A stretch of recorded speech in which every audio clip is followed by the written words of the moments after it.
Saya dituduh tidak mencintai dzurriyyat Rasul. Saya bukan tidak mencintai dzurriyyat Rasul, tapi saya tidak percaya Anda yang mengaku-ngaku dzurriyyat Rasul sekarang ini sebagai dzurriyyat Rasul yang benar. Masalahnya di situ. Bukan saya tidak mencintai dzurriyyat Rasul, tapi saya tidak percaya orang-orang yang selalu mengaku dzurriyyat Rasul hari ini adalah dzurriyyat Rasul yang asli.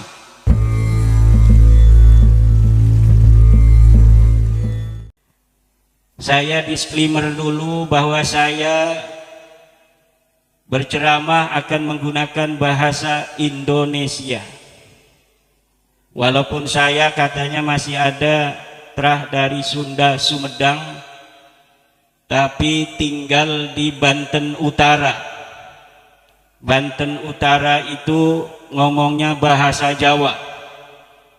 Dulu orang Demak, orang Cirebon mengiringi Sunan Gunung Jati Syarif Hidayatullah Sultan Maulana Hasanuddin, kemudian punya istri orang-orang Sunda di sana, berkembang biak tapi bahasanya tidak hilang bahasa Jawa.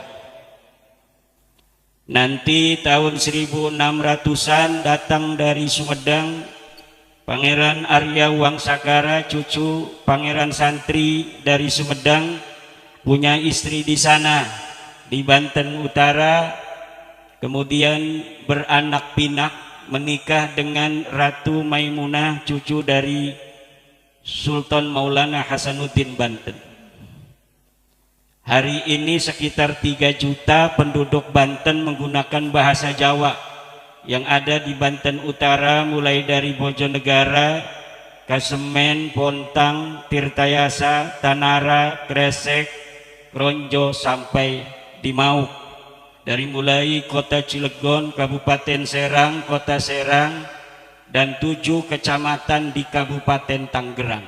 Itu bahasanya bahasa Jawa. Bahasa Sunda, saya kalau ada orang ngomong Sunda, jangankan Sunda kasar, Sunda halus saja ngerti. Tapi kalau untuk ngomong saya takut salah, karena tidak biasa ngomong Sunda. Jengjowokannya jengjowokan Sunda. Ilmu-ilmu yang dikasih oleh nenek, bagaimana cara pakai peci, apa yang dibaca, semuanya bahasa Sunda. Tetapi kalau ngomong untuk ceramah saya takut salah, nanti malu. Karena kalau ngomong berbeda dengan menulis. Saya lebih suka menulis daripada ceramah. Karena saya pengangguran, dari pagi sampai siang itu pengangguran. Karena ngajar ngaji mulai habis sholat subuh hanya sampai jam 7. Kemudian anak-anak santri saya pada sekolah, saya tidak ngurus sekolahan. Kemudian nanti ngaji lagi habis sholat asar sampai maghrib, menjelang maghrib, kemudian habis maghrib sampai isya. Saya istirahat, anak-anak santri ngaji dari isya sampai jam 9, istirahat, lalu mutolaah untuk pengajian saya besok, lalu istirahat. Jadi saya pagi-pagi itu pengangguran, senangnya baca, senangnya nulis. Maka kalau tadi dikatakan tulisan saya lumayan banyak karena pengangguran. Kalau seorang ulama tidak nganggur, sulit untuk bisa nulis dan bisa baca. Kalau ulamanya jadi anggota DPR seperti bapak kita di sini, itu nggak ada waktu untuk nulis, nggak ada waktu juga untuk baca tapi praktek. Tapi kalau pengangguran kayak saya, banyak baca dan banyak nulis. Saya lebih konsen nulis daripada ceramah. Makanya kadang di ceramah ada yang terlewat, di tulisan sulit untuk ada yang terlewat, karena ketika sebelum nulis kita pikirkan matang. Maka Allah Subhanahu wa Ta'ala sudah memberikan kelebihan orang masing-masing. Ada yang sukanya ceramah, gak suka nulis. Ada yang sukanya nulis, gak suka ceramah. Tapi saya walaupun sukanya nulis, kadang-kadang diundang ceramah. Maka kalau nanti ceramah saya ada yang keluar dari konteks, itu yang salah bukan saya, tapi yang salah yang ngundang saya. Hadirin ma'asyiral muslimin rahimakumullah. Saya ini sangat bahagia diundang oleh saudara saya dari Majalengka pada malam hari ini untuk silaturahmi. Diundang oleh keluarga besar Abuya Kiai Ja'far Shadiq, keluarga besar Pondok Pesantren Riyadul Huda. Ini adalah asa kagunturan madu, kahujanan menyan, kebahagiaan yang tiada tara dapat bersilaturahmi di Majalengka, yang katanya Majalengka dulu adalah mas kawin dari Prabu Gesan Ulun kepada Raja Cirebon dalam menikahi Nyai Ratu Harisbaya. Majalengka ini adalah penuh dengan barokah dan kemuliaan. Doa-doa para wali, Syekh Sunan Gunung Jati, Syekh Datuk Kahfi, kakek daripada Pangeran Santri Sumedang, dan seluruh para aulia-aulia di Majalengka, para ulama-ulama yang sudah tiada maupun yang sekarang ada, yang senantiasa akan setia terhadap ajaran Islam Kanjeng Nabi Muhammad, yang akan tetap setia terhadap ajaran Kanjeng Nabi Muhammad, yang akan tetap setia terhadap ajaran para sahabat, para tabi'in, para tabi'it tabi'in, kemudian sampai kepada para ulama-ulama kita di hari ini, yaitu akidah Islam Ahlus Sunnah wal. Pertama-tama, marilah kita panjatkan puja dan puji kepada Allah, salawat dan salam kepada Rasulullah, kepada para istri-istri Rasulullah, kepada para anak-anak Rasulullah, pada cucu-cucu Rasulullah, dan seluruh ahlu bait Rasulullah.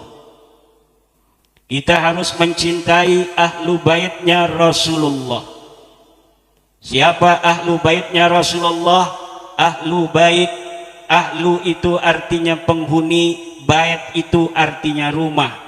Ahlu bait adalah penghuni rumah Rasulullah, yaitu keluarga-keluarga terdekat Rasulullah, ditambah oleh Bani Hashim dan Bani Muttalib yang hidup di masa Rasulullah sallallahu alaihi wasallam. Mencintai ahli bait adalah kewajiban menurut ahli sunnah wal jamaah.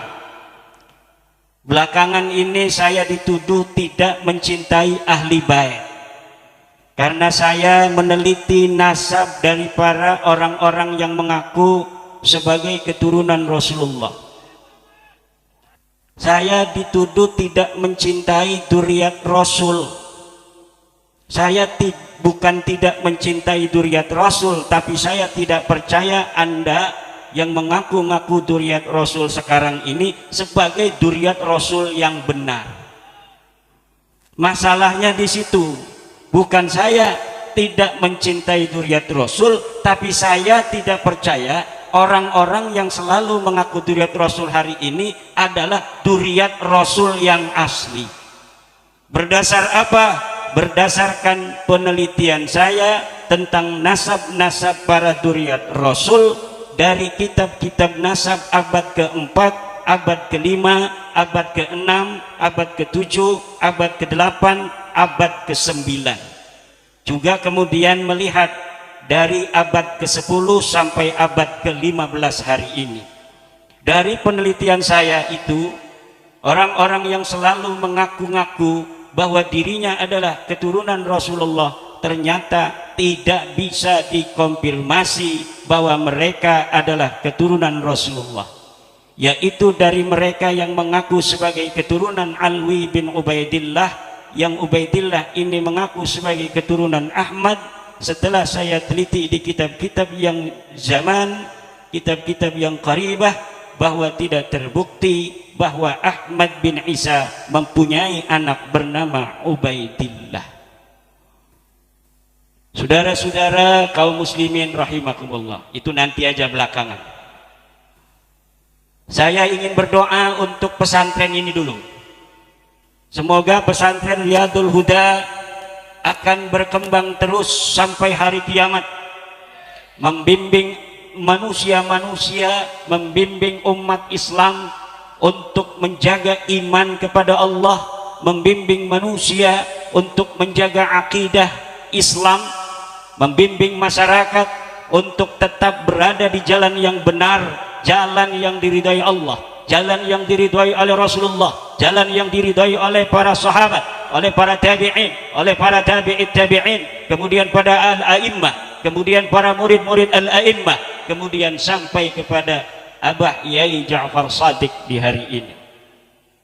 Saya doakan mudah-mudahan anak-anak santri ini akan menjelma menjadi pewaris-pewaris para nabi. Amin. Karena pewaris para nabi adalah para ulama yang hari ini jadi santri. Bukanlah pewaris nabi itu adalah yang mengaku keturunan dari para nabi, tetapi yang akan menjadi pewaris nabi adalah dia yang mengambil ilmu dari kanjeng Nabi besar Muhammad sallallahu alaihi wasallam.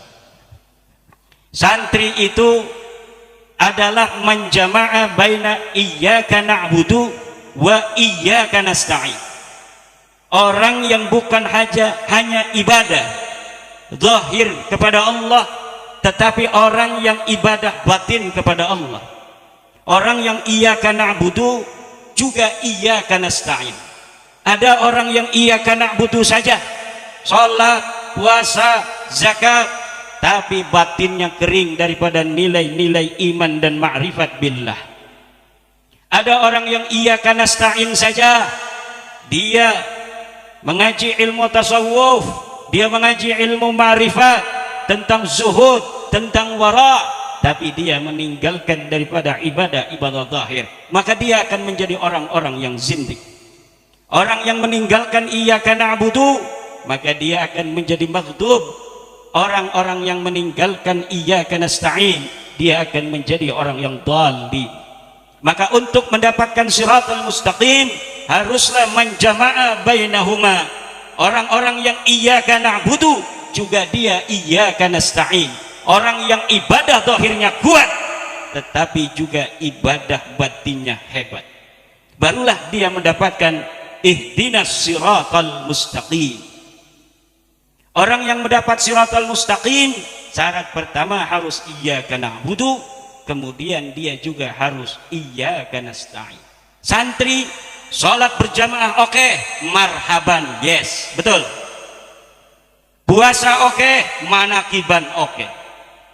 Zakat yes, nanti kalau punya duit. Zikir malam juga iya. Baca Qur'annya rajin. Itulah namanya manjama'a baina iyyaka na'budu wa iyyaka nasta'in. Kalau sudah manjama'a bainahuma, maka Allah akan memberikan siratal mustaqim. Apa itu siratal mustaqim? Ajaran Allah yang benar bainal adyan, yaitu ajaran Islam. Lalu ketika dia sudah mendapatkan Islam, dia akan mendapatkan tariqun yang benar daripada taraik yang ada di dalam Islam. Apa tarik yang benar? Yang benar adalah as-sawadul a'zam. Apa itu as-sawadul a'zam? Golongan yang terbesar. Golongan terbesar hari ini adalah ahlus sunnah wal jamaah. Di mana itu ahlus sunnah wal jamaah? Di dunia.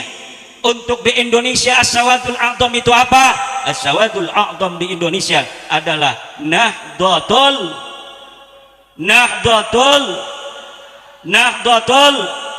siapa kita?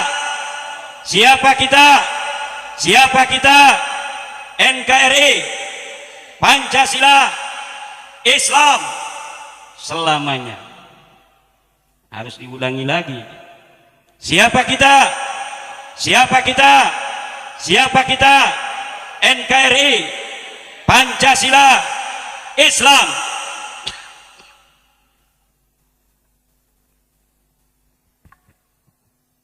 Ajaran Islam yang hari ini ada di Indonesia adalah ajaran Islam yang dibawa oleh manusia-manusia bijaksana yang bukan hanya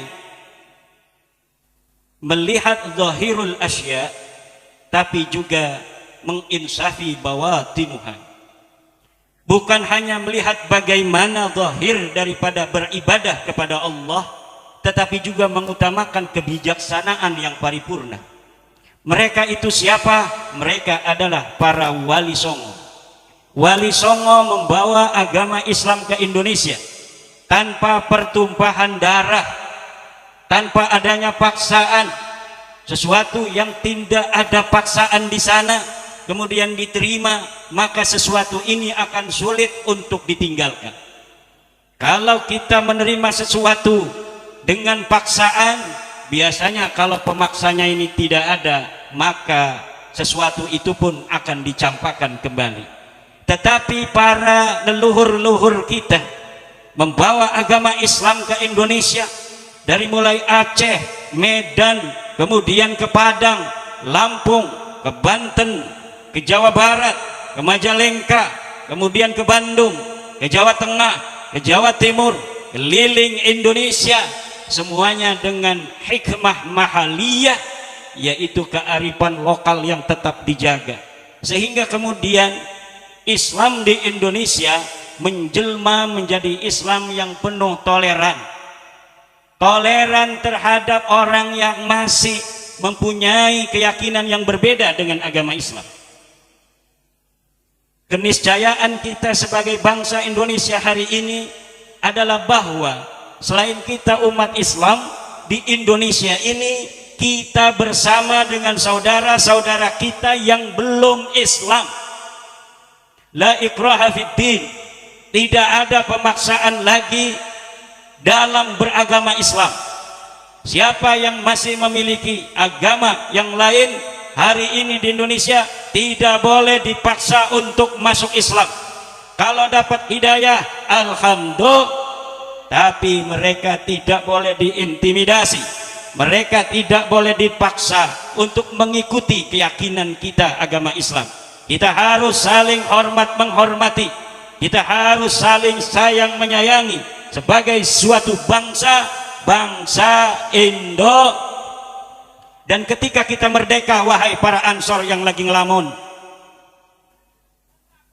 jaketnya keren, kantongnya kadang kosong. Keniscayaan Indonesia ketika diperdekakan adalah kita terdiri dari berbagai macam suku bangsa. Kita terdiri dari berbagai macam agama. Kita terdiri dari berbagai macam kebudayaan. Maka kita kemudian menyatu menjadi bangsa Indonesia, bersepakat untuk hidup bersama selama-lamanya di bawah merah putih Garuda Pancasila Bhinneka Tunggal Ika dalam kerangka Negara Kesatuan Republik Indonesia. Kita harus menjaga selama-lamanya yang kita mampu, selama-lamanya yang kita bisa. Tidak boleh Indonesia ini sampai bubar kembali seperti dulu kala. Kita sudah beratus-ratus tahun leluhur kita ada di Pulau Nusantara ini. Kita jaga sejak dulu Kepulauan Nusantara dengan berbagai macam dinamika peradaban dan kebudayaan. Kemudian kita menjelma menjadi kerajaan-kerajaan, kesultanan-kesultanan. Kita telah penuh dengan sejarah-sejarah masa lalu leluhur kita, di mana di zaman kerajaan, di zaman kesultanan, untuk terjadinya suksesi pemimpin harus kadang-kadang satu saudara dengan saudara lainnya berperang, paman dan ponakan saling bunuh. Tapi setelah Indonesia ini terbentuk, saudara-saudaraku sebangsa dan setanah air, tidak ada lagi antara satu keluarga dengan keluarga lainnya untuk menjadi pemimpin di suatu daerah saling perang dan saling bunuh membunuh. Tidak ada lagi perang pedang, tidak ada lagi perang tombak, yang ada hanya perang amplop. Betul? Itu saja oleh negara kita sudah dilarang. Walaupun dilarang, para calon punya gaya sendiri untuk tidak ketahuan. Tapi kalau kita berkaca di masa lalu, lebih parah. Kalau kita berkaca di masa lalu, jangan sampai kita kembali ke zaman itu dengan segala prestasi leluhur kita di dalam mengislamkan kita bangsa Indonesia dalam sebuah kerajaan, dalam sebuah kesultanan, tapi di sana ada nilai-nilai yang kurang baik, yaitu peperangan yang terjadi untuk sebuah suksesi kepemimpinan. Lihat sejarah-sejarah Indonesia, lihat sejarah-sejarah kerajaan-kerajaan kita. Nah, sekarang ada orang yang menawarkan agar kita kembali ke masa khilafah. Khilafah itu kerajaan yang seorang raja, jika ia mati maka akan digantikan oleh anaknya. Walaupun yang digunakan adalah sistem Islam, tetapi di dalam suksesi seorang anak menggantikan ayahnya. Kemudian dia menjadi raja. Kadang-kadang antara satu anak dengan anak lainnya ingin jadi raja. Ini cari pendukung, ini cari pendukung. Akhirnya mereka berperang. Dan sejarah-sejarah kita dipenuhi peperangan itu bukan peperangan agama. Agama Islam ini dikembangkan dengan cinta. Namun ketika politik ada di sana, baru ada peperangan. Jadi yang membuat perang itu bukan agama, tetapi politik. Maka politik dan agama tidak boleh untuk dijadikan sebuah paket, di mana kadang-kadang orang tidak bisa membedakan apakah dia sedang bicara politik ataukah dia sedang bicara agama. Kadang-kadang bicaranya seperti agama, tapi tujuannya politik semata. Ini yang sangat dikhawatirkan oleh para ulama-ulama Nahdlatul Ulama, di mana para kiai-kiai kita tanpa ada yang nyuruh ngajarin para santri, tidak ada SK dari camat. Kadang-kadang mau minta SK aja susah dari Kemenag, betul? Agar sesuai dengan aturan harus ada izin operasional, kita mengajukan diri, kadang-kadang 3 bulan baru jadi, betul? Tanpa adanya izin, tanpa ada yang nyuruh, para kiai-kiai ngajarin ngaji setiap malam kepada masyarakat seminggu sekali. Kadang kiainya yang ngajar, kiai juga yang bawa makanan dan kopi serta minuman lainnya, betul? Itulah keikhlasan yang diajarkan oleh para leluhur kita Auliyaut Tis'ah. Itulah yang diajarkan oleh para ulama-ulama kita masa lalu. Mereka banyak yang keturunan Rasulullah, tetapi mereka tidak pernah mengatakan sebagai keturunan Rasulullah. Mereka perdekakan bangsa Indonesia masa lalu sebelum ada Indonesia ini dari kekafiran.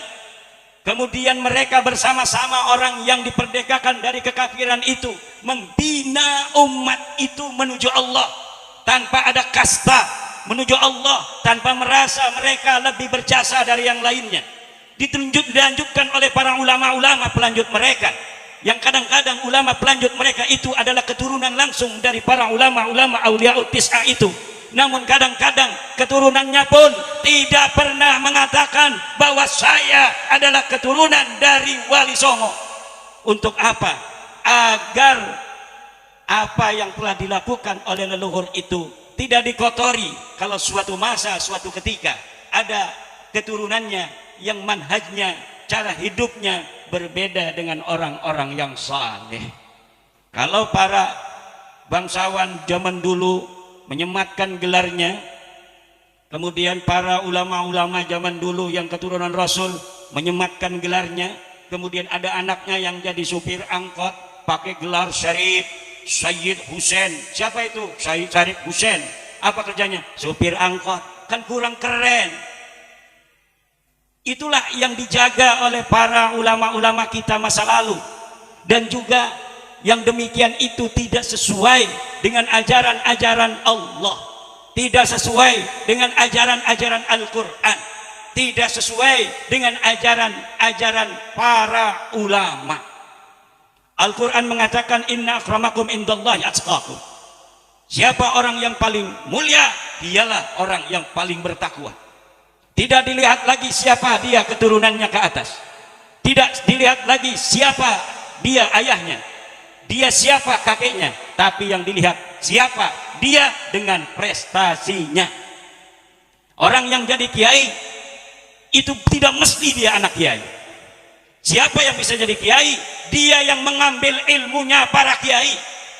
Anak kiai tidak mau ngambil ilmu dari para kiai, maka dia tidak boleh untuk menganggap dirinya mempunyai peran terhadap agama ini. Apalagi dengan membawa nama-nama besar daripada kakek buyutnya, dia kemudian memanfaatkan itu untuk sekedar mencari sesuap nasi, untuk sekedar mencari uang, untuk sekedar mengisi kehidupan dengan membawa-bawa nama leluhur. Ini adalah sungguh memalukan leluhur-leluhur mereka. Dan inilah yang telah diajarkan oleh para guru-guru kita. Siapa dia yang berprestasi, dialah yang patut untuk dihormati. Santri siapa kemudian dia yang mau ngajar ngaji, dialah yang jadi kiai. Anak kiai nggak mau ngajar ngaji, nggak usah dihormatin. Nanti anak kiai nggak ada yang mau ngaji lama-lama. Turunan Nabi sudah sahih, turunan Nabi, tetapi dia tidak ngerti agama. Jangan dihormatin berlebihan, karena itu akan berbahaya bagi keturunan Rasulullah. Suatu masa, suatu ketika, keturunan Rasulullah jadi bodoh semua, karena mereka tetap dihormati walaupun tidak berilmu. Ini ajaran-ajaran yang tidak tepat, akan memalukan Rasulullah di akhirat kelak, di mana anak keturunannya bodoh-bodoh. Kenapa? Karena hanya mengandalkan nasab saja. Bahkan banyak yang disclaimer, saya turunan Rasulullah, di dalam tubuh saya ada darah Rasulullah. Siapa yang menghormati saya sama dengan menghormati Rasulullah. Siapa yang membenci saya sama dengan membenci Rasulullah. Kalaulah saya berbuat baik, ikuti. Kalau saya berbuat jelek, jeleknya jangan diikuti. Tetapi zat sayanya harus tetap dihormati dan dimuliakan, karena di dalam diri saya, zat saya ada darahnya Rasulullah. Ini ajaran-ajaran sesat. Bahkan istri-istri Nabi dikatakan dalam Al-Quran, kalau mereka berbuat yang tidak baik, maka dosanya 2 kali lipat. Wa ulhiqa bihinna manintasaba ilaihi sallallahu alaihi wa alihi wasallam min ahlihi ghairihinna wa min durriyatihi sallallahu alaihi wa alihi wasallam. Hadirin ma'asyiral muslimin rahimakumullah. Inilah pada malam hari ini saya hadir memenuhi undangan Abah Yai Ja'far Shadiq. Selain untuk bersilaturahmi, juga ingin mengajak kita semua untuk bersama-sama membawa umat ini menuju dalil, bukan menuju doktrin. Bahkan haram bagi para santri, para kiai yang sudah balagha rutbatal ijtihad, dia sudah bisa membaca kitab, dia sudah bisa membaca ilmu qawaid, bagaimana istimbat, kemudian di dalam agama dia masih bertaklid kepada orang lain tanpa mau meneliti tentang apa saja, tentang agama, tentang doktrin-doktrin seperti tadi. Kita tidak boleh bertaklid, tetapi harus mengistimbati dengan dalil. Nahnu atsba'ud dalil haitsuma yamil namil. Kita adalah orang-orang yang mengikuti dalil, bukan mengikuti doktrin. Kemana saja dalil menuju, disitulah kita harus menuju. Ini yang diajarkan oleh para guru-guru kita, dengan sanad yang tasalsul sampai kepada Rasulullah Muhammad sallallahu alaihi wa alihi wasallam. Kalau kita beragama tanpa sanad, maka seluruh orang bisa berkata apa saja. Laulal isnadu laqala man syaa ma syaa. Kalaulah tidak ada sanad, maka siapa saja bisa berkata apa saja. Hadis, kalau tidak ada sanad, maka siapa saja bisa bikin hadis palsu. Hari ini 1442 Hijriah, 1444 Hijriah. Anak Presiden Jokowi siapa? Kaisang dan Gibran, 2.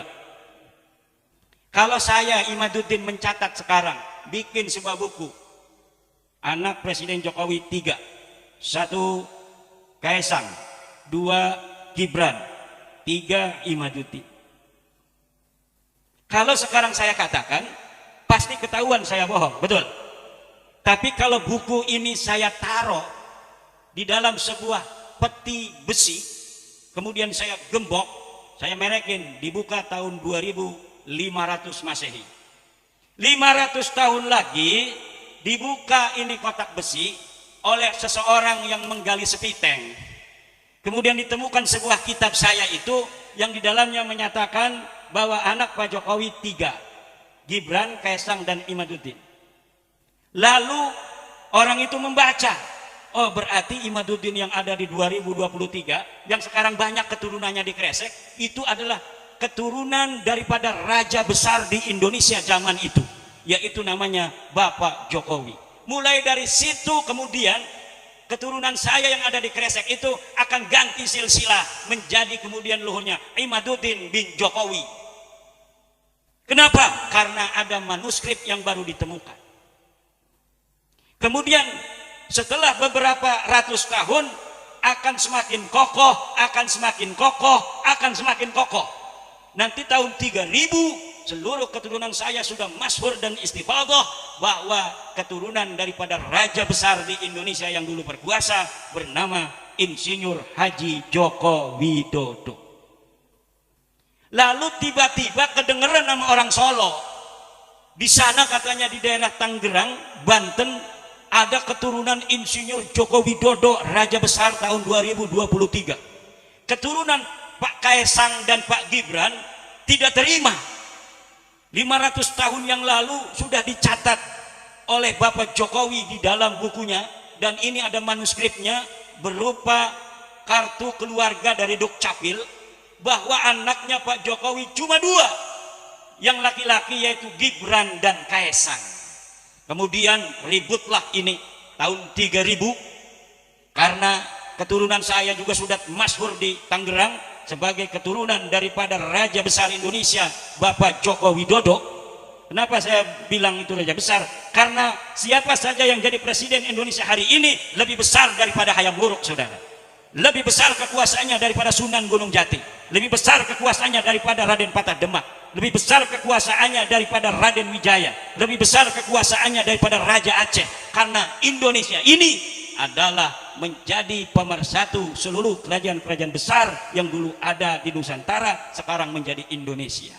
Jangan gegabah menjadi anak presiden Indonesia karena dia merupakan raja besar. Bangga dong.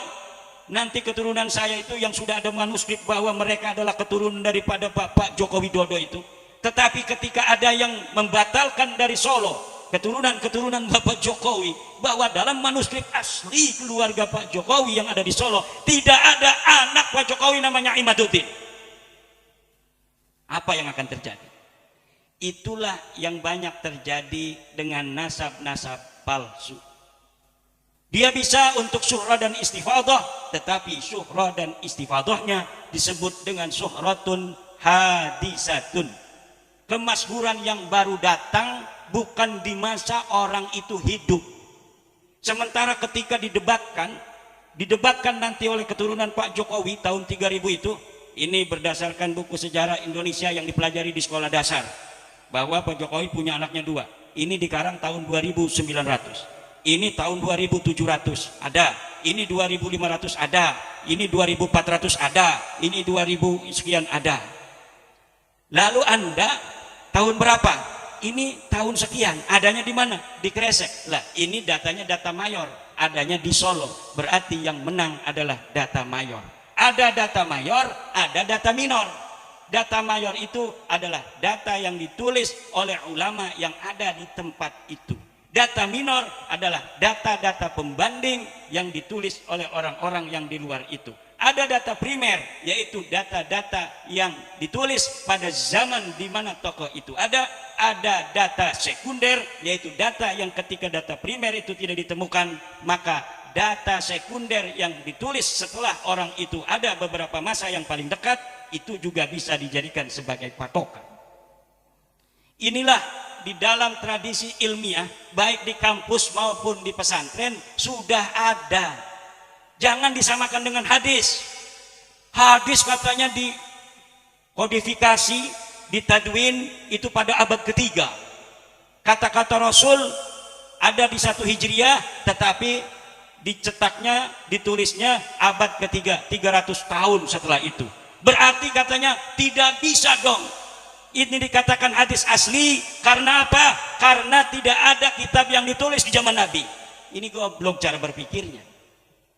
Hadis itu diriwayatkan oleh seorang guru kepada muridnya, dari seorang murid kepada muridnya lagi, dari seorang murid kepada muridnya lagi. Dan ini bisa diverifikasi oleh kitab-kitab ruwat, oleh kitab Isobah fil Rijal, oleh kitab Al-Jarh wa Ta'dil. Namanya siapa? Misalnya Imam Syafi'i mendapatkan hadis daripada Imam Malik, Imam Malik mendapatkan hadis dari Imam Nafi', Imam Nafi' mendapatkan hadis daripada Ibnu Umar, Ibnu Umar mendapatkan hadis dari Rasulullah. Ditulislah kemudian di dalam Musnad Imam Syafi'i tentang suatu hadis yang dia dapatkan dari Imam Malik. Ini bisa diverifikasi, diteliti oleh para ahli hadis. Betul enggak Imam Syafi'i hidup sejaman dengan Imam Malik? Katanya dia mendapatkan hadis dari Imam Malik. Dari sisi ittisalus sanad diperiksa. Kalau satu masa hidupnya dilihat tanggal lahir Imam Syafi'i tahun berapa, kemudian Imam Malik tahun berapa, ada enggak kemungkinan mereka bertemu? Kalau dari sisi tahun lahir dan tahun kematian, ini bisa dikatakan mereka kemungkinan bertemu. Kemudian dilihat di mana Imam Syafi'i itu pernah tinggal, di mana Imam Malik itu pernah tinggal. Kalau dimungkinkan, oh rahila ila Makkah min Palestina, kemudian warahila ila Madinah min Makkah. Tahun berapa dia ada di Madinah? Oh tahun sekian. Imam Malik di Madinah wafat tahun berapa? Tahun sekian. Oh ini Imam Malik berarti masih hidup ketika Imam Syafi'i pindah dari Makkah menuju Madinah. Berarti dari sisi ittisalus sanad ada kemungkinan besar Imam Syafi'i bertemu dengan Imam Malik dan dia bisa menjadi murid daripada Imam Malik. Itu dari sisi ittisalus sanad. Kemudian dari sisi kualitas musnidnya ini, bagaimana para ulama menerangkan tentang kualitas siqahnya Imam Syafi'i, bagaimana menerangkan tentang kualitas siqahnya Imam Malik. Oh Imam Syafi'i ini adalah orang-orang yang siqah, orang yang adil, bisa dipercaya, tidak pernah dia berdusta. Dia punya guru Imam Malik juga dia siqah, dia tidak pernah berdusta, dia tidak mutahan bil kadzib. Maka berarti antara Imam Syafi'i menerima dari Imam Malik ini adalah sahih. Sahih min haisul isnad wa sahih min haisul ruwat. Kemudian dari Imam Malik, benar enggak Imam Malik ini pernah bertemu dengan Imam Nafi'? Diteliti di kitab-kitab yang lain, dalam kitab-kitab sirah, dalam kitab-kitab tarajim, dalam kitab-kitab rihalat, perpindahan-perpindahan, dalam kitab-kitab qabail. Ini diteliti satu persatu. Kemudian dikatakanlah oleh ulama, ini hadis sahih. Kalau misalnya ada orang ternyata dia ini bertemu, tetapi dia pernah berdusta, disaksikan oleh orang dan dapat dibuktikan kedustaannya, maka kemudian dia disebut oleh ulama-ulama ahli jarh wa ta'dil kadzdzab atau muttaham bil kadzib, maka hadisnya turun derajatnya. Walaupun ittisal sanadnya, tetapi dia kemudian menjadi dhaif. Apakah ketika kita mendhaifkan hadis, mengatakan hadis ini munqati, adalah kita menyakiti Rasulullah? Tidak. Ini namanya kita sedang membersihkan hadis-hadis Rasul daripada hadis-hadis palsu. Ini besar loh nama Rasulullah. Katanya Rasulullah berkata demikian. Benar enggak Rasulullah berkata demikian? Bisa diverifikasi oleh kita. Ditahrij hadisnya. An-nadhafatu minal iman. Hadis Rasulullah katanya. Kemudian kita verifikasi. Di kitab apa dia ada? Setelah kita verifikasi di kitabnya, siapa ahli rawinya? Dikatakan rawinya A, B, C, D, E, F sampai kepada Rasulullah. Kita teliti satu persatu. Dia mengatakan hadatsana Malik, hadatsana Nafi'. Betul enggak Imam Malik ini bertemu dengan Imam Nafi'? Betul enggak Nafi' ini kemudian bertemu dengan Ibnu Umar dan selanjutnya dan selanjutnya? Jadi perawinya, sanadnya orang. Kalau nasab, sanadnya apa? Sanadnya kitab. Jadi perawi-perawinya adalah kitab.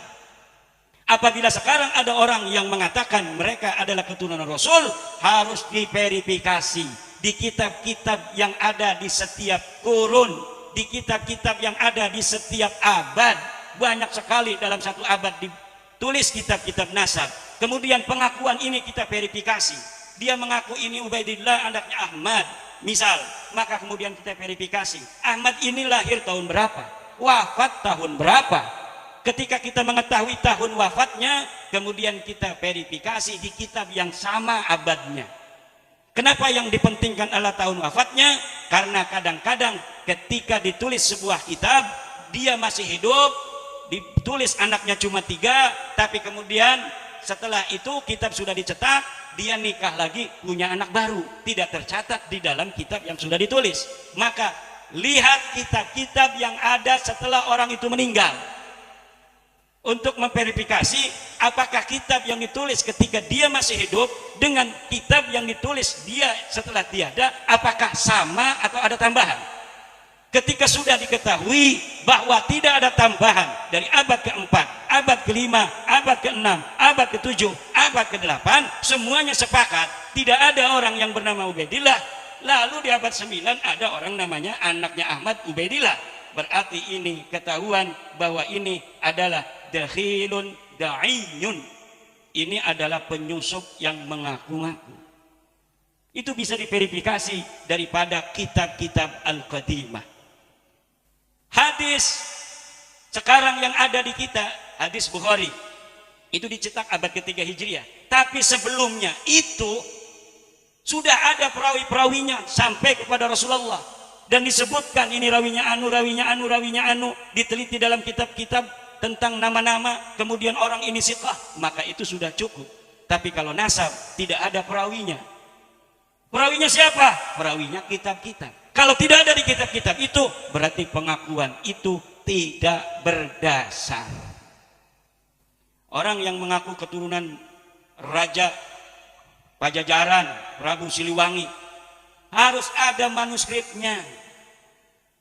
Bisa jadi orang sini kalau dites DNA semuanya Prabu Siliwangi. Tapi kalau misalnya tidak ada manuskrip silsilahnya, nanti sudah ketahuan Prabu Siliwangi, saya cucu Prabu Siliwangi. Mana buktinya? Tidak ada. Hanya tes DNA, cucu Prabu Siliwangi. Ini tidak bisa ditulis dalam kitab sejarah. Nanti dia langsung binnya bin Siliwangi. Maka tetap harus ada nasab dan sajarah. Binanu, binanu, binanu, binanu, binanu, binanu. Baru bisa ditulis di dalam kitab nasab Prabu Siliwangi. Kenapa Prabu Siliwangi itu sekarang orang-orang Jawa Barat kemungkinan besar adalah keturunan mereka, keturunan daripada Prabu Siliwangi. Karena istri Prabu Siliwangi itu 200 perempuan cantik. Enggak kayak Abah Yai Jafar. Berapa istrinya Abah Yai Jafar? Istiqomah. Prabu Siliwangi 200. Raja Banten tahun 1682 Sultan Haji Abdul Qahar itu istrinya 4, tetapi budaknya 1000. Anak keturunannya jadi banyak. Kalau raja itu boleh punya namanya jawari. Selain daripada istri juga ada malakat aimanukum. Karena pada zaman itu sampai tahun 40-an itu saudara, ternyata masih ada perbudakan di Indonesia ini. Makanya mental-mental budak itu masih banyak di Indonesia. Kenapa? Karena ternyata zaman Belanda masih ada perbudakan manusia. Sejak kita Indonesia semuanya manusia merdeka. Bukan manusia merdeka dari sisi tidak ada yang menjajah, tapi kita juga harus merdeka dari setiap doktrin-doktrin yang melemahkan kita sebagai manusia. Doktrin-doktrin yang mengatakan bahwa manusia berbeda dari sisi keturunannya itu harus dilawan. Kenapa? Karena akan mengakibatkan manusia menjadi berbeda-beda berdasar keturunannya. Orang sering menuduh bahwa agama Hindu agama kasta. Bukan, saudara. Agama Hindu itu bukan agama kasta. Yang pertama kali membuat kasta adalah penjajah Inggris Britania di India. Tetapi istilahnya diambil daripada ajaran agama Hindu. Dalam ajaran agama Hindu yang ada adalah catur warna. Catur warna itu artinya manusia-manusia pekerjaannya macam-macam.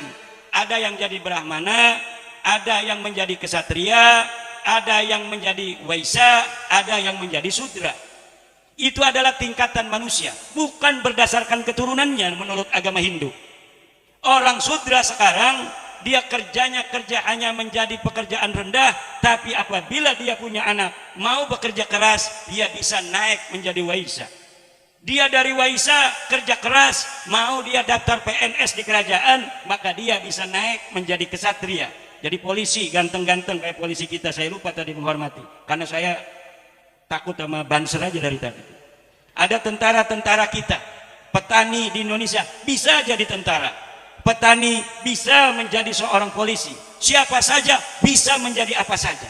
Ini sama dengan ajaran agama Hindu. Jangan kita mendiskreditkan ajaran agama Hindu sebagai ajaran kasta. Tidak ada, ternyata ajaran kasta itu adalah ajaran penjajah yang ada di Indonesia.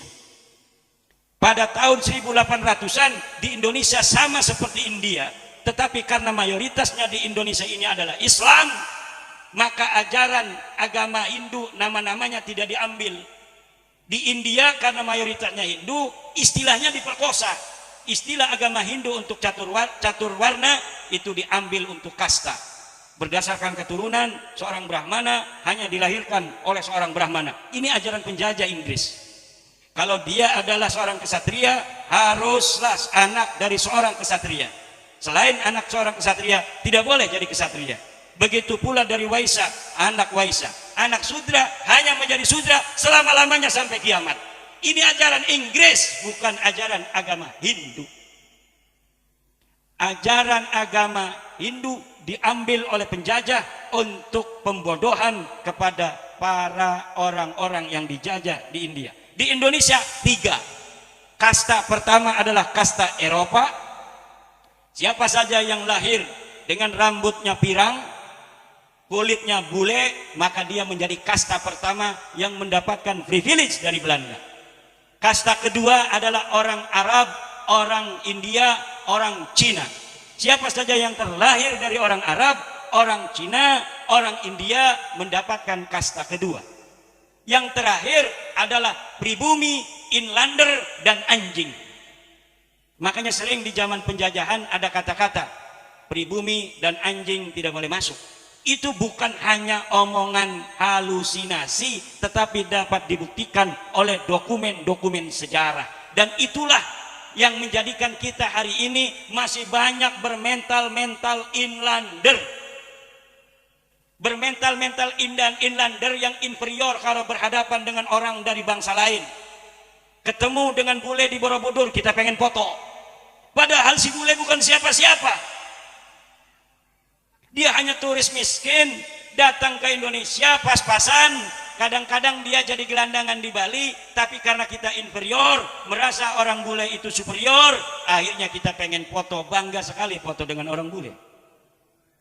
Ini harus dikikis dari seluruh bangsa Indonesia yang mereka ternyata keturunan raja. Zaman sekarang ini ada yang aneh, keturunan sultan yang menguasai dari daerah yang luas.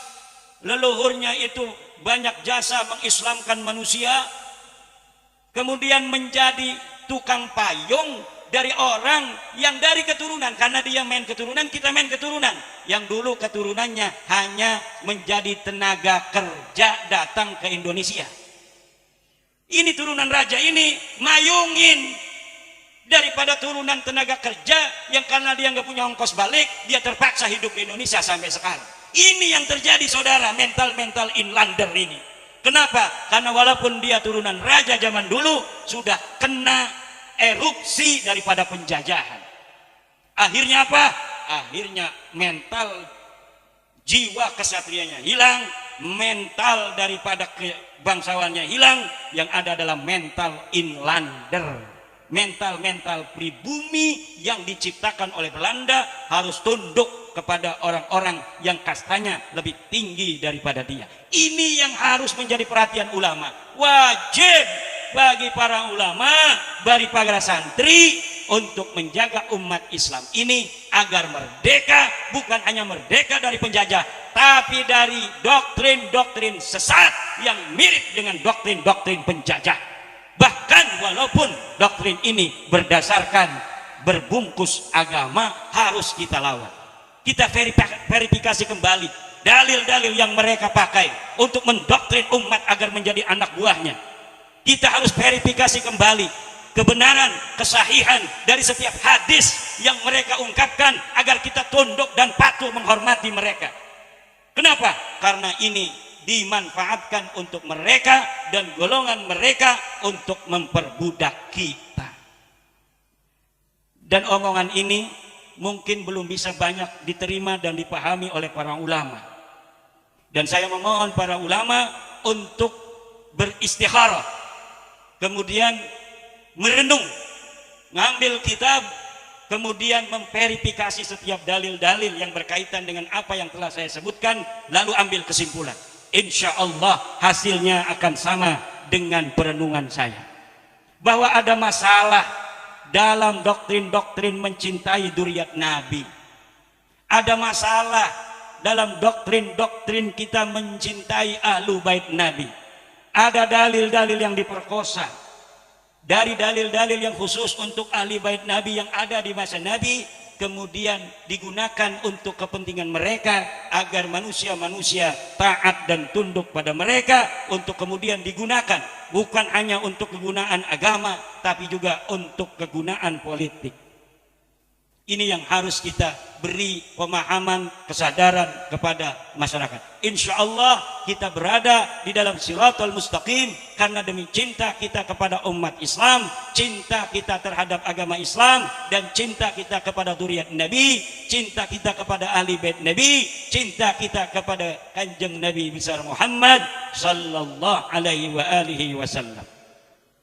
Ada orang yang bilang, "Hei Imaduddin, nanti kamu apakah tidak malu bertemu Rasulullah telah menafikan, telah menyakiti dzurriyyatnya Nabi.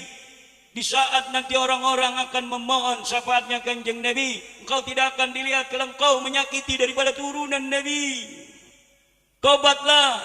Yang tobat itu orang yang ngaku-ngaku turunan Nabi tapi tidak terkonfirmasi oleh kitab-kitab nasab dan tes DNA-nya melenceng dari DNA kanjeng Nabi.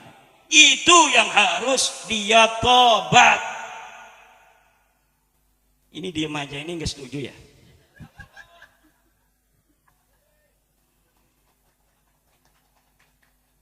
Ini udah malam juga. Kata ibu-ibu kok ceramahnya nggak ada lucu-lucunya. Saya nggak bisa ceramah lucu, Bu. Kita sekarang ceramahnya harus serius sedikit. Orang NU nggak kuat biasanya, sebenarnya nggak lucu-lucu tuh nggak kuat. Serius-serius itu nggak kuat, nggak diajarkan oleh para leluhur kita mengajarkan agama terlalu serius, enggak. Ini dari tadi yang ngerokok aja jarang, kenapa? Harus merokok. Ini serius begini.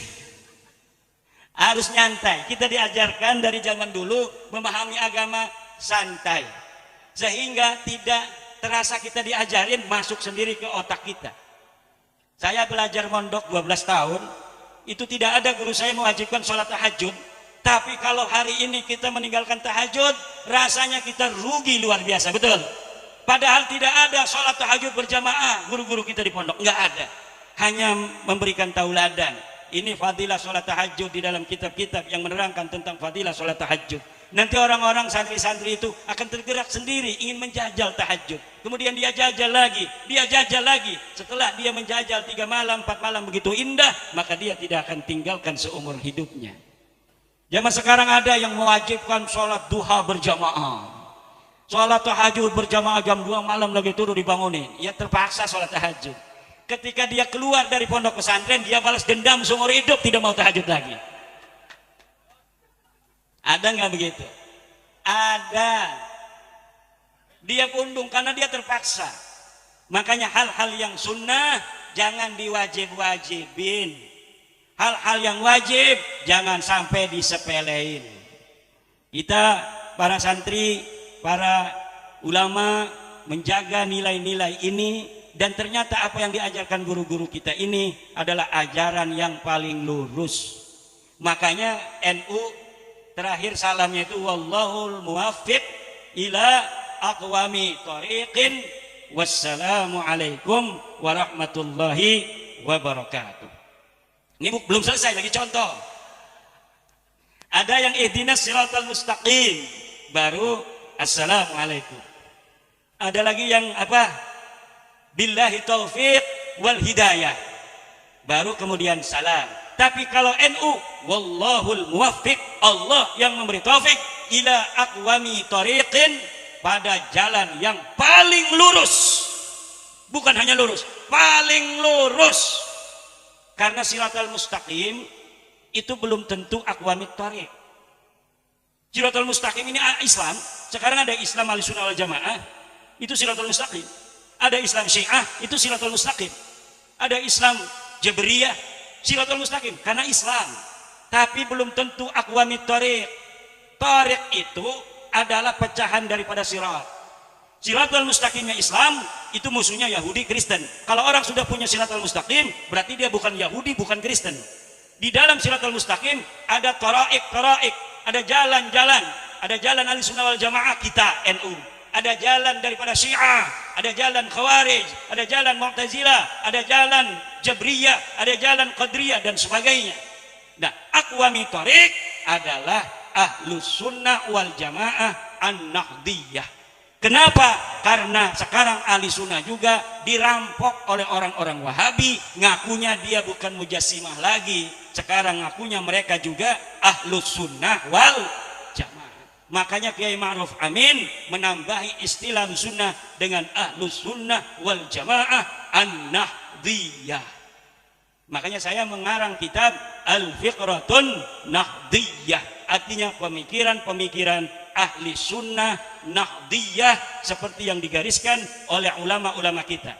Dalam fikih kita mengikuti salah satu dari 4 madhab. Madhab Imam Hanafi atau madhab Imam Malik.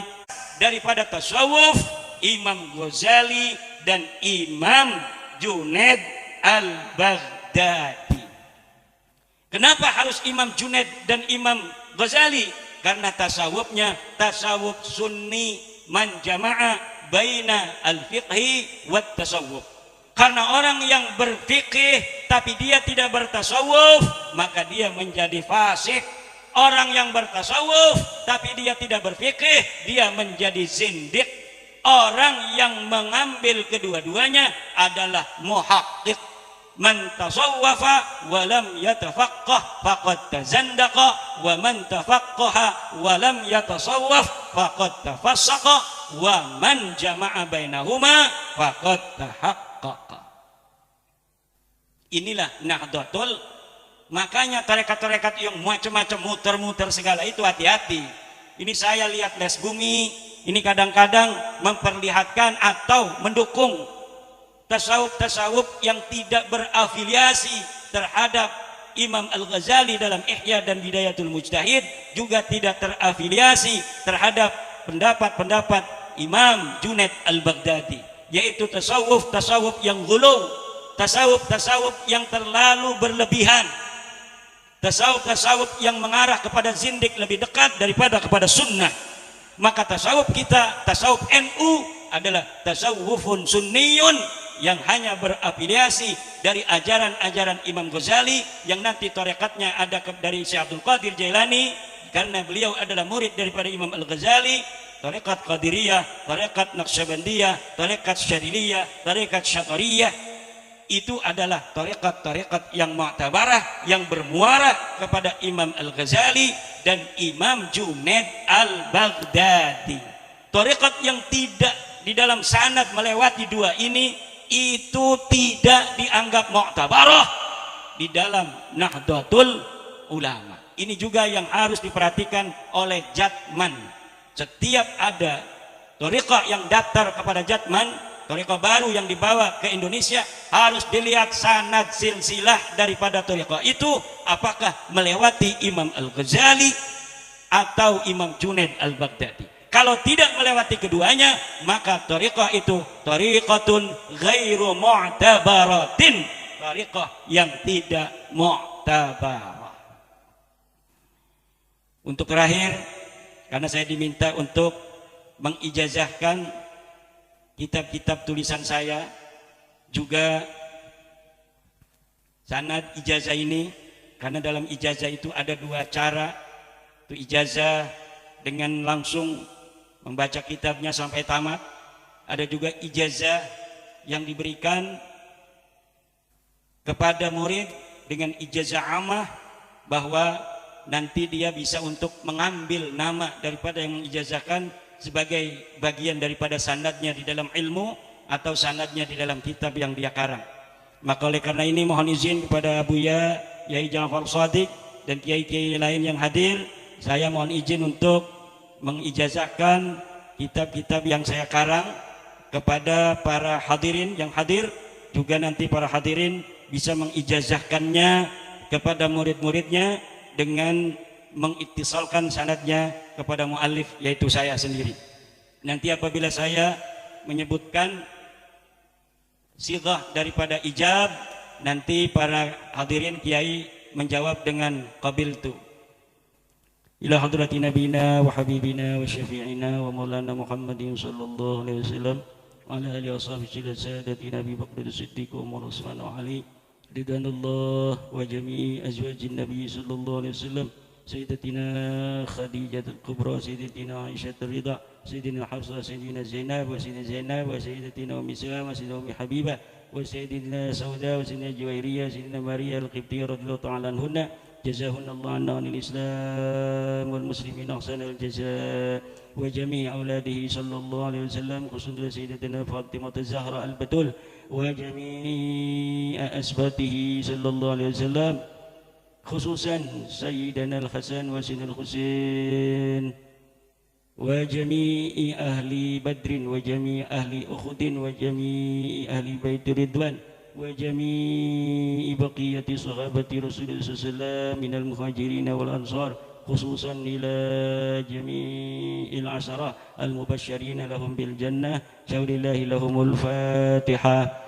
A'udzu billahi minasy syaithanir rajim. Bismillahirrahmanir rahim. Alhamdulillahi rabbil alamin arrahmanir rahim maliki yaumiddin. Iyyaka na'budu wa iyyaka nasta'in ihdinas siratal mustaqim.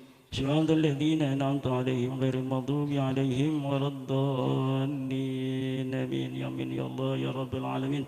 Ila hadar jami'il anbiya'i wal mursalin khulan nabiyil khadir bil abbas bal bil malkan wa jami'il awliya khusran sultan al awliya sayyidina Syekh Qadir. يا سيدنا الشيخ عبد القادر يا سيدنا الشيخ عبد القادر يا سيدنا الشيخ عبد القادر يا الله ببركة الشيخ عبد القادر الجيلاني اجعلنا وأولادنا وأزواجنا وذرياتنا وطلابنا وطلابنا وطلابنا من أوليائك المقربين والعلماء العاملين الراسخين العابدين الزاهدين المتواضعين المفتوحين المرزوقين المحبوبين المجاهدين الطاهرين. الفاتحة. أعوذ بالله من الشيطان الرجيم. بسم الله الرحمن الرحيم. الحمد لله رب العالمين الرحمن الرحيم مالك يوم الدين. إياك نعبد وإياك نستعين اهدنا الصراط المستقيم صراط الذين أنعمت عليهم غير المغضوب عليهم ولا الضالين. إلى جميع العلماء من مشارق الأرض إلى المغارب وصل إلى الأئمة الأربعة إمامنا الإمام أبي حنيفة وإمامنا الإمام مالك وإمامنا الإمام الشافعي وإمامنا أحمد بن حنبل وجميع الأخيرين عنهم إلى يوم القيامة، خصوصا إلى جميع الأولياء التسعة وجميع المؤسسين لنهضة العلماء وزنابا حشيم عشري وهب حسب الله وبيس سنسري وجميع آبائنا وأمهاتنا، خصوصا إلى جميع مشايخنا سن إلى الرخي شيخ سنوان بن عبد العزيز الشيخ عبد الله بن عبد الشيخ جبلي بن الشيخ شعران بن الشيخ سنجاب بن قسم والشيخ يدم يدي بن أسم بن محمد بن والشيخ بسطامي بن كيجسوتا وكيس البصري كرم وكي بدرو وكي Yusuf. Berketua jami iman fi perahyangan khusnila mamanguntur mama sempur wa jami man fil jawa minal awliya wal ulama jami abaina umatina wa jamil mu'minina wal mu'minat muslimin samad khususan ila anfusina. Allahumma ij'alna min ahlil khair wa ahlil ilmi. الفاتحة. أعوذ بالله من الشيطان الرجيم. بسم الله الرحمن الرحيم. الحمد لله رب العالمين الرحمن الرحيم مالك يوم الدين. إياك نعبد وإياك نستعين اهدنا الصراط المستقيم صراط الذين أنعمت عليهم غير المغضوب عليهم ولا الضالين. أيها الحاضرون أجزتكم جميع مؤلفاتي. الفاتحة. أعوذ بالله من الشيطان الرجيم. بسم الله الرحمن الرحيم. الحمد لله رب العالمين الرحمن الرحيم مالك يوم الدين.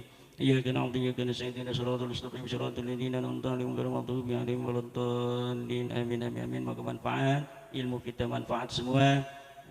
derajat kita ditinggikan oleh Allah semua, anak-anak kita juga menjadi imaman linnas wa imaman lil muttaqin. Ini ada beda antara imaman linnas dan imaman lil muttaqin. Kalau imaman linnas itu anak cucu kita bisa jadi DPR, bisa jadi presiden. Kalau doanya imaman lil muttaqin saja, imam bagi orang bertakwa hanya ada di masjid, hanya ada di pesantren. Maka kalau kita doanya Allah waj'alna imaman lil muttaqin saja, waj'alna lil muttaqina imama, kan itu anak kita semuanya jadi kiai. Tapi kalau ditambahin waj'alna linnasi imama, itu anak kita bisa jadi pejabat, bisa jadi presiden, bisa jadi DPR, bisa jadi bupati. Karena Nabi Ibrahim itu oleh Allah disebutnya inni ja'iluka linnasi imama, aku jadikan engkau adalah imam bagi manusia. Akhirnya Nabi Ibrahim jadi imam bagi manusia dan keturunannya yang saleh. Karena Nabi Ibrahim mengatakan, kata Allah, qala inni ja'iluka linnasi imama, kata Nabi Ibrahim, wa min dzurriyyati, keturunanku semua ya Allah. Tidak, kata Allah, la yanalu ahdidz zalimin. Qala la yanalu ahdidz zalimin, kata Allah, kalau yang zalim dari keturunanmu tidak akan menjadi imam bagi manusia. Maka berarti yang saleh dari keturunan Nabi Ibrahim itu akan menjadi imam bagi manusia. Nah, kalau yang waj'alna lil muttaqina imama itu didoakan oleh ibadur rahman. Ibadur rahman itu para ulama-ulama saleh, para kiai. Para kiai memang pengen anak cucunya hanya jadi kiai, enggak mau jadi DPR. Maka yang didoakan cuma menjadi imam bagi orang bertakwa. Imam orang bertakwa hanya ada di masjid, dia jadi pemimpin sholat tarawih. Itu namanya imaman lil muttaqin. Kalau imaman linnas, maka itu orang yang Islam jadi anak buahnya, orang yang toleh jadi anak buahnya, orang ahli maksiat juga anak buahnya. Makanya lebih berat menjadi imaman linnas. Makanya kiai-kiai itu pengennya enak aja, imaman lil muttaqin ya udah nurut semua itu. Tapi kalau imaman linnas kayak Kiai Ma'ruf Amin dengan Pak Joko Widodo, dicerta, dicaci. Kenapa? Karena yang jadi anak buahnya banyak orang maksiat, banyak orang yang gak saleh. Makanya harus ada tapa brata. Nabi Ibrahim itu kata Allah, Allah jadikan qala inni ja'iluka linnas itu setelah tapa brata. Wa idibtala Ibrahima rabbuhu fa'atammahun. Ketika Nabi Ibrahim dijajal, ditempa oleh Allah dengan cobaan-cobaan, fa'atammahun, Nabi Ibrahim berhasil melewatinya.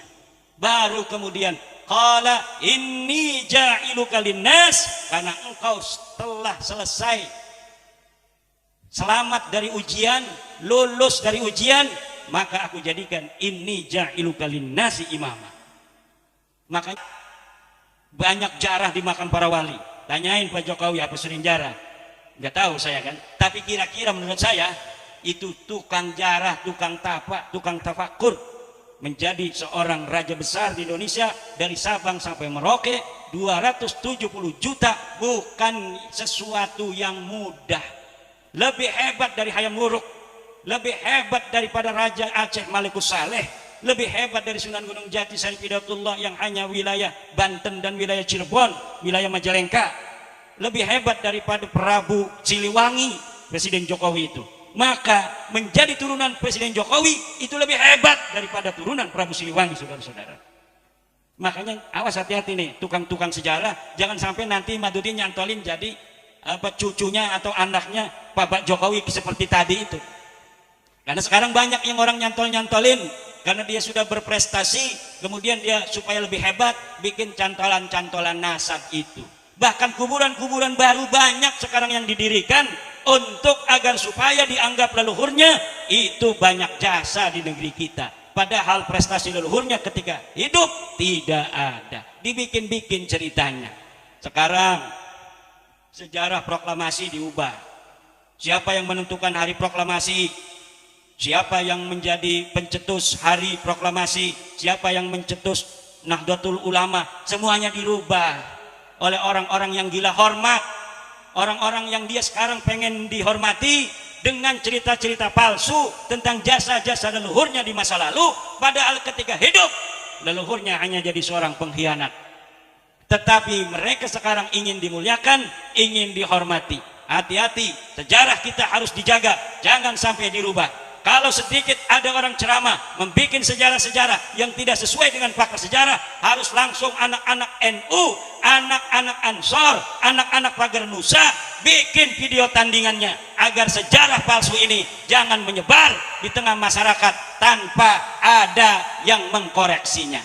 Demikian, mudah-mudahan manfaat. Wallahul muwaffiq ila aqwamit thoriq. Wassalamualaikum warahmatullahi wabarakatuh.